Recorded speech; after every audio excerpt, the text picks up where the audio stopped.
What's up, everybody? It's the homie Truth Teller, the street reporter, and today is a topic that I'm going to touch on because a lot of people been asking me this because it actually went down a little while ago, but somehow the information got out and the police came and he was arrested. So today we're going to tackle a topic that a lot of people wanted to know about. We're going to bring a guy by the name of JusBlow to the board today. He was charged with murder off a case that happened in 2017. It's kind of crazy because it was brought to our attention recently. So a lot of people want to know what's going on with that. They hear all kind of rumors on the streets about what happened, and they want me to kind of explain to them because I think this is a little crazy. I'm not going to lie to you. This is a little wild because the police didn't come to get him until like 3-4 years later. So I'm not going to lie. It's things with that that's kind of confusing. So I'm going to kind of give you background. I'm going to tell you what happened according to what the police reports say. I didn't read through newspaper articles from the Chicago Tribune, the Chicago Sun-Times. I actually had to dig in the Northwest Indiana newspaper, the Rockford Register-Star. A lot of these suburbs had picked up this case, but this actually had happened in Hammond, Indiana, which is kind of close to Chicago. So we're going to take JusBlow to the board, and I'm going to explain to you what happened because I'm telling you, this drill shit get crazy. You feel me? So first thing we're going to do is we're going to take JusBlow to the board and kind of explain to you exactly what they're saying. So today's story is about JusBlow. Now, if you know who that is, you would know that he's a BD, okay? That's one of the first things I noticed about this guy. He's a black disciple, and he's proud of that. You know, he's proud to be a gang member. He's not, he not got no front in this shit. He was real close to people like L.A. Capone.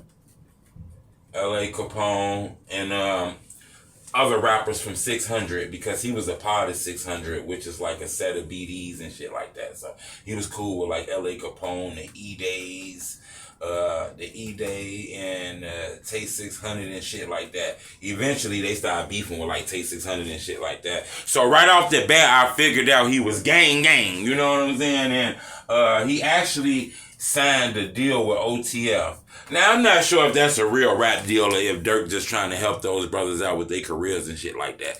Because I don't know if that's a real rap label, if you ask me. But I think it's something that can push artists on the local side. Another thing I noticed was he was a rapper. And I'm not going to lie, whether you want to believe it or not, because a lot of people be trying to diss JusBlow and say this shit and say that shit. I talk to people in the streets who really know JusBlow. I talk to people in the streets who are neighbors of JusBlow and told me that Buddy Ass was a shooter. Buddy Ass was out here on that bullshit. Now, whether you want to believe it or not, I'm just telling you what I was told. I was told he was a shooter. Now, don't get me wrong. I always say this. Don't always believe what you see on the internet, because sometimes the internet just love to post the bad shit. The internet don't want you to post the good shit. So you might end up thinking a person is 100% bad because the internet tell you that. The internet not real, and sometimes the internet will turn perception into reality when it ain't really that. So you gotta be careful of the shit you take in and the shit you get to believe in. You feel me? But that's all I really knew about this guy. I figured out that he must have been something in order for Lil Durk to want to come sign this guy, you know.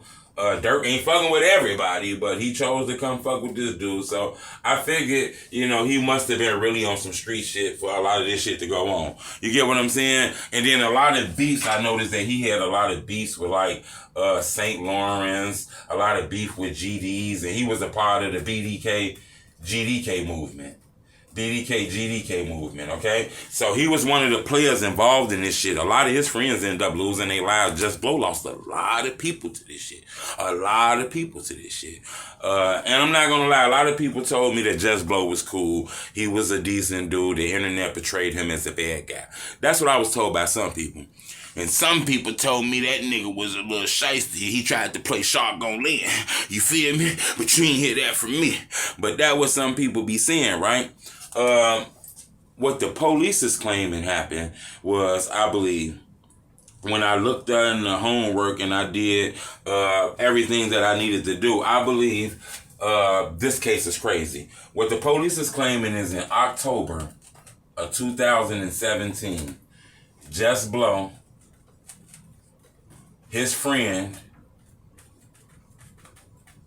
and a girl that lives out here. And the girl lives out here, okay? The girl lives... No, she don't live in Chicago. The girl lives in Hammond. Okay, the girl lives in Hammond. She's not from Chicago, I'm wrong. JusBlow and his friend is from out here in Chicago, but the girl lives in Hammond, okay? This is what the police is claiming. The police is claiming that this guy posted a lot of money on the internet. I believe $3,000, $4,000. He posted the racks and shit like that. And the girl peeped it. And the girl told JusBlow and the other nigga about this money they peeped. Some people told me JusBlow peeped the picture first, but from the information I gathered, I guess someone peeped this picture. I don't want to say the girl, but I believe the girl peeped the picture first. Of some money. Some thirsty shit finna kill a motherfucker over some money they post on Instagram. This is some weird shit too. That's why y'all gotta be careful of the shit that you post on Instagram. But they're saying that a guy posted some money on the Instagram and these three people weeped it. They say that I guess she weeped it. She tells Blow about it. Blow tells his friends. They on their way to Hammond, Indiana. They gets the girl to set up a deal where they finna smoke and kick it with her. You feel what I'm saying? So they all at this house, I believe. The police are claiming they're at this house on the 500 block. What's that block in Hammond, Indiana? They're on the 500 block of Point Drive. Okay? This is a block in Indiana. They're on this block in the house. Now tell me this ain't crazy. They inside of a house. Like this shit ain't outside. This inside of a house. How fucking thirsty can this shit be? Now I'm not saying that's what happened because we ain't gonna do the police work. The police have a way of just picking motherfuckers out and doing shit. They are innocent to proven guilty. We ain't gonna play that game and get to convicting people because the police said. But I have to do the story and tell you what they're saying.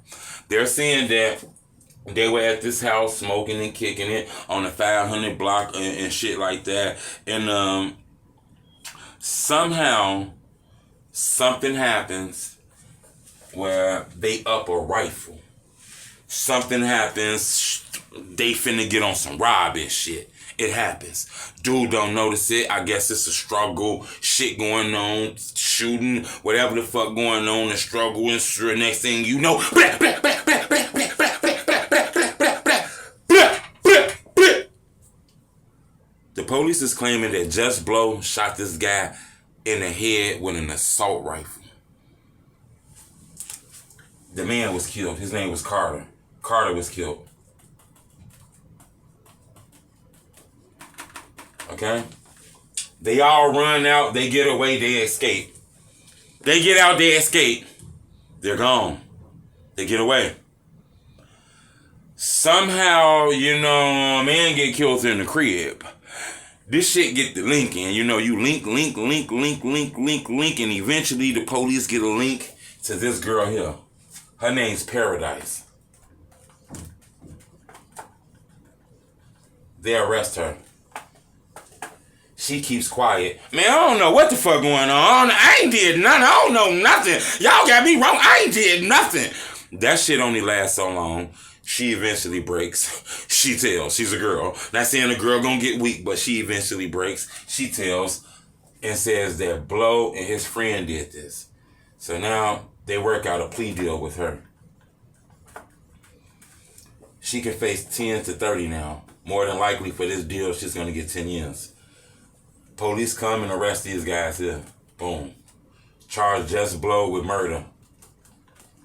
Charge his friend with murder. Blow also got 6 additional felony charges. So he got a murder case and 6 felony charges. He could pretty much be facing up to 45 to 65 years. Okay? This is the thing that throws me off, right?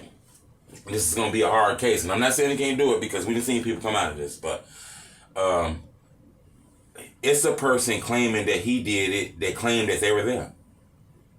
This girl claimed that she was there and she gave all the information to Blow and that they did it. So they're facing 45, 65 years. In my opinion, this is going to be a hard case to beat. Fuck getting a witness. Fuck finding evidence. Fuck finding any of this shit here. They has a person who was there who's claiming these men were there and these men did that. I know it's her word and their word because the guy eventually cooperates. Now, I understand that it's their word against this word and this word against that word, but I'm not going to lie. this is going to be tough to beat. Because first off, your co-defendant is pointing you out. Now, I'm not saying you can't do it, because we've seen people beat cases when they co-defended and turn state. But this is going to be hard. JusBlow posted on his Instagram before he turned himself in, or he posted on his Instagram some shit, man, they trying to build cases off of lies and snitches. I say, what the fuck? Did this man just say snitch? Hello, what the fuck? Okay, they building cases off lies, cool. What the fuck you mean snitches? Like, what the fuck? You wasn't there. Can't nobody snitch on you. You weren't there, bro. Yeah, let's take that language out. Let your friends say that. You don't say, man, motherfucker snitched on me. I can't snitch on you. You weren't there. So this shit threw me off. I'm not going to lie. I think this is going to be a hard case.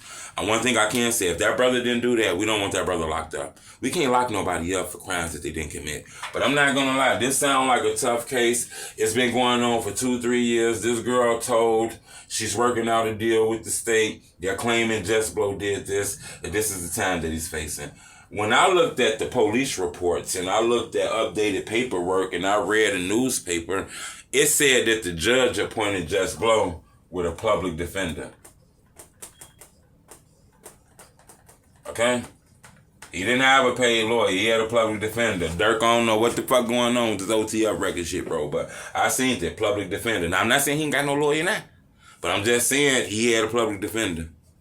We're going to keep you updated on this because this is coming up more and more. But on some real shit, this was almost a cold case. This was a case that was almost not going to be solved until something happened and this young lady told.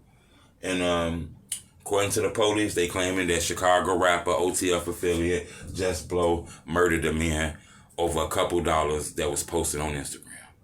Sad situation. Remember, I don't need no donations. Keep your donations to yourself. It's a lot of shit you could be doing right now, like helping your family and fixing your future. You ain't got time to be sending me no money so I can go spend it on some dumb shit. Keep your money to yourself. If you want to support me like you claim you want to do, this what you got to do. Pull your finger up like this. You pull that finger up just like this. You goddamn it, look at your phone. You hit that like button. Boom. Then you hit the subscribe button. Boom. When you hit the like button, it make my videos grow and a lot of people be able to see them. So that's what you want to do if you want to support me. Now, if you don't do that, then your ass ain't supporting it. You can stop capping like you want to support me. I appreciate the love, though. It's the homie Truth Teller, the street reporter. And remember, we're going to be going to New York in a couple of weeks. We're going to be doing a lot of blogs. We were just in Miami and we did a blog with hella bands, end up losing his life. And we spoke on Extentation because we were in Florida. We're going to be going to New York. We're going to be doing a blog about Pop Smoke, and we're going to actually go to Pop Smoke neighborhood. We're going to walk down the streets of Pop Smoke neighborhood, and we're going to be real in depth. And then we're also going to do another blog about a guy who ended up losing his life, and he was a part of the BDK, GDK movement in Chicago. Crazy as hell. So y'all be looking forward to that. I appreciate the love and all the support. Another thing I want to tell you guys, the summertime coming. Be very careful. It's dangerous outside. Make sure you're watching them kids. Go get you some gates to put in front of the crib because we got to keep the strangers out. Do not let the devil trick you off the street. Do not let the devil trick you out of your family. Do not have the devil have you out here looking for better when you got great at home, okay? I want y'all to keep that in mind. And happy late Mother's Day to everybody. I appreciate the love. It's the homie Truth Teller. Bleh, bleh, bleh.